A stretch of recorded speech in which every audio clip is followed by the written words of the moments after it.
칼럼 이재명 경의적 득표율 비밀, 재등극 제동에 힘 붙이는 김두관. 91.7% 이재명 전 대표의 득표율이다. 더불어민주당 당대표 경선에서 나온 기록이다. 권리당원 온라인 투표 1주차 누계다. 분명 찬반 투표가 아니다. 그런데도 이 수치가 나왔다. 경이적이다. 2년 전 당대표 경선과 비교하면 이 점이 더 도드라져 보인다. 당시 이 전 대표는 3세븐을 달성했다. 77.7%를 얻었다. 그것만 해도 역대급이었다. 민주당 당대표 경선 사상 최고 득표율이었다. 지역별 득표율을 살펴보면 더 놀랍다. 1주차 경선 지역은 모두 5곳이었다. 지난 20일에서 21일 이틀 동안 진행됐다. 첫 경선지였던 제주에서만 9자를 찍지 못했다. 82.5%였다. 같은 날 치러진 인천 경선에서는 93.77%를 보였다. 강원에서 조금 낮아진 듯했다. 그래도 90.02%였다. 고향인 경북에서는 93.97%로 뛰어올랐다. 대구에서 94.73%로 1주차 최고치를 기록했다. 거의 싹쓸이 수준이다. 민주주의 선거에서 좀채 보기 드문 결과다. 그렇다 보니 여기저기서 비판도 쏟아진다. 심지어 북한의 김정은 체제에 견줄 법한 압도적인 득표율이라는 비아냥도 나왔다. 김혜란 국민의힘 대변인이 90%라는 숫자는 위험하다며 낸 공식 논평이다. 이전보다 더 독한 방탄정당으로 가겠다는 선언이라는 비난도 더했다. 이에 대해 이 후보 입장이 더 흥미로웠다. 부러워하는 말이 아닌가였다. 무시하는 말투였다. 이와 비교해 김두관 후보 누적 득표율은 7.19%였다.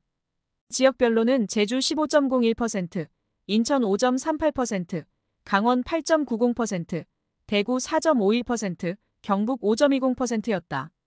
제주를 제외하곤 한 군데서도 한 자릿수를 못 넘어선 것이다. 내심 기대했던 20%대 득표율과는 거리가 멀어 보인다. 뜻밖의 부진이다. 그만큼 이 후보에 대한 지지 당심이 단단하다는 뜻이기도 하다. 이를 두고 이 후보에 대한 적극 지지층들이 투표하는 거라 그 정도 예상을 했다고 덤덤한 반응을 보였다. 지난 23일 SBS 유튜브 정치 컨설팅 스토브리그에 출연해서다. 이번 민주당 당대표 경선에서 이 후보의 압도적 우위는 충분히 예견됐다. 누가 뭐래도 민주당은 현재 완벽한 이재명당이다. 지난 4월 10일 총선을 거치면서 좋든 싫든 글이 됐다. 일극체제 1인 사당 등의 신조어들이 이를 상징한다. 국회의원들부터 대부분 이 후보 앞에 줄 서기에 바쁘다. 원외 당협위원장들도 마찬가지다. 뭐든 한자리를 하려는 당원들은 눈도장 찍기에 혈안이다. 이번 전대에 출마한 최고위원 후보들의 충성 경쟁이 이를 잘 보여준다. 이 후보에게 유리하게 바뀐 당대표 경선 룰도 믿기지 않는 지지율에 큰 몫을 했다. 대의원 14%, 권리당원 56%, 국민 여론조사 30%를 반영해 합산하는 방식이다. 2년 전 룰은 대의원 30%, 권리당원 40%, 1위차 국민 여론조사 25% 그리고 일반 당원 여론조사 5%의 비중이었다. 가장 큰 변화는 대의원 비중을 절반 이하로 줄였다는 점이다. 그만큼 권리당원 비중을 높였다. 일반 당원 여론조사 항목은 아예 없애고 국민 여론조사로 단일화했다. 이 같은 변화는 이른바 당원권 강화의 일환이다. 이 후보가 대표 권한으로 총선 후 강력하게 밀어붙인 사안이다. 국회의장 후보 당내 경선이 결정적 계기였다. 이미 지난 일이지만 그때 우원식 의장이 당선됐다. 예상 밖 이변이었다. 이 결과에 개딸 등 강성 당원들이 크게 반발했다. 이 후보가 권리 강화를 약속하며 그들을 달랬다. 그 약속을 이번에 새로 도입한 당대표 경선 룰에서 구체적으로 보여준 것이다. 강성 당원들이 이 후보를 이전보다 더 강하게 지지하는 이유 중 하나다. 바뀐 룰이 이 후보에게 왜 유리한지 2년 전 전대 선거 결과와 비교해보면 짐작할 수 있다. 당시 대의원 수는 16,000여 명이었다. 권리당원은 180만 명가량이었다. 대의원 중 14,000명 남짓 투표에 참여했다. 86%의 투표율이었다. 권리당원은 43만 7,600여 명이 투표해 37%의 투표율을 보였다. 당시 이 후보 지지율은 대의원 72%, 권리당원 78%였다. 대의원과 권리당원 지지율 차이가 6%포인트 차이가 났다. 당시 최종 합계 22.2%를 득표했던 박용진 후보에게는 반대 현상이 나타났다. 새 룰은 중앙당 선거관리위원회에서 바꾼 것이긴 하다. 시점도 첫 제주 인천 경선 일주일 전인 지난 14일이었다. 김지수 후보를 포함한 3파전 구도가 확정되기 전이었다. 김 후보 측에 따르면 경선 룰에 관해 어떤 의견도 구하지 않았다. 중앙당 선관위가 결정한 뒤 일방적 통보를 받았던 것으로 알려졌다. 당 안팎에서는 이 후보의 입김이 작용한 것으로 의심한다. 그 개연성이 높다. 새 경선 룰에 대해 김 후보 측은 반발했다. 상식을 벗어나 민주주의를 훼손하고 불공정한 부분이 많다며 강한 유감을 드러냈다. 백광순 김 후보 경선 캠프 대변인 공식 논평을 통해서다. 가장 먼저 지적한 문제점은 권리당원의 선거인단 비율 확대였다. 권리당원은 이 후보 지지가 상대적으로 강력하다는 이유를 들었다. 경선 일정에 대해서도 비민주적이고 불공정한 결정이라고 비판했다. 후보자의 정견 발표도 듣지 않고 유권자들의 사전투표를 시작하는 것에 대해 심각한 우려를 표명했다. 권리당원 투표가 해당 지역의 연설회가 진행될 즈음에는 대부분 끝나게 되어 있다는 지적이다. 대표적인 예로 인천 경선을 들었다. 중앙당 선관위는 이에 대해 지역별 순회 경선 일정에 맞춰 개표 결과를 발표하기 위해서라고 설명했다. 이에 대해 김 후보 측에서는 유권자는 후보자의 정견 발표를 듣고 지지 후보를 결정한다는 상식을 새삼 거론했다. 그러면서 특히 친명 성향이 강력한 권리당원의 투표 시간을 비상식적으로 결정한 것은 이 후보에게 유리할 수밖에 없다고 주장했다. 김 후보도 연설도 듣기 전 표만 찍는 기계로 당원을 취급하면 안 된다는 취지의 글을 페이스북에 올리기도 했다. 설득력 있는 반론이다. 김 후보 측에서는 국민 여론조사도 국민의 여론을 제대로 반영하지 못하는 맹점이 있다고 문제 제기를 했다. 이건 또 무슨 얘기인가? 이번 당대표 경선 국민 여론조사는 전대 폐막 직전인 8월 16일에서 17일 이틀간 실시될 예정이다. 그런데 여론조사 대상을 일반 국민 전체가 아니라 민주당 지지자와 무당층으로 한정했다. 다른 정당 지지자들을 제외키로 한 것이다. 역선택을 방지하기 위한 것이라는 게 중앙당 선관위의 설명이다. 김 후보 측은 국민의힘 지지자들은 제외한다 하더라도 나머지 군소정당 지지자들은 포함시켰어야 한다고 주장한다.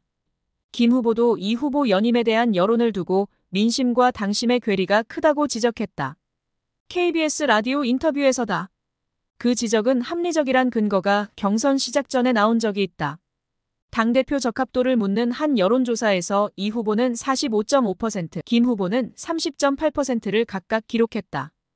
에이스리서치가 뉴시스 의뢰로 지난 14일에서 15일 이틀간 전국 만 18세 이상 성인 1,002명을 대상으로 조사한 결과다. 설문 문화는 야당인 민주당 차기 당대표로 누가 되는 것이 가장 좋다고 보는지였다.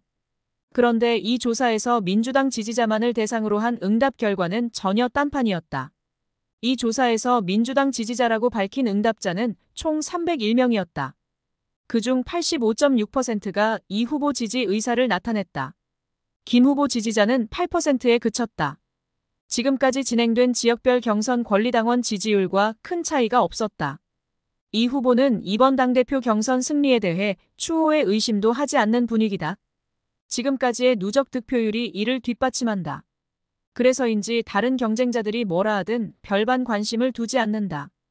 아예 무시하고 있다는 게 더 옳을 것 같다. 한 걸음 더 나아가 이 후보는 이번 당대표 경선에서 신기한 모습도 선보이고 있다. 지역 순회 합동연설회에서 표 달라는 말을 거의 꺼내지 않는다. 대신 연설할 때마다 대통령이 할 일에 더 초점을 맞췄다. 지난 21일 대구 경북 합동연설회에서 보여준 모습이 대표적이다. 이 자리에서 이 후보는 기본소득 소신을 다시 부각시켰다. 기본소득을 지급하고 기본주거를 보장하고 기본금융을 보장해야 한다는 내용이었다. 2022년 대선 때 후보로서 내세웠던 핵심 공약 중 하나였다. 이날 연설에서 언급한 에너지 고속도로 등 재생에너지 정책도 마찬가지다.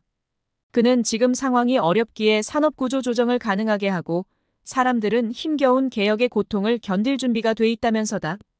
이 후보는 또 미래 사회 초과학 기술로 엄청난 생산성이 확보되는 사회, 기본 사회를 우리는 준비할 수 있다는 말도 했다. 이를 설명하면서 이게 바로 대통령이 해야 할 일이고 정당이 해야 할 일이라고 목소리를 높였다.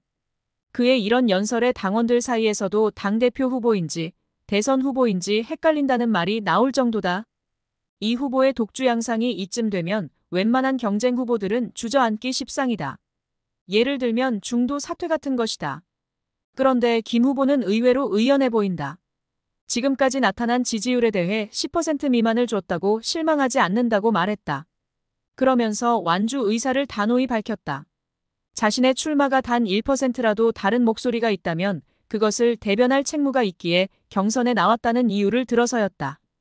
한찐명 의원도 이 후보의 이런 득표율 독주 현상에 대해 썩 좋아 보이지 않는다는 평가를 내놨다.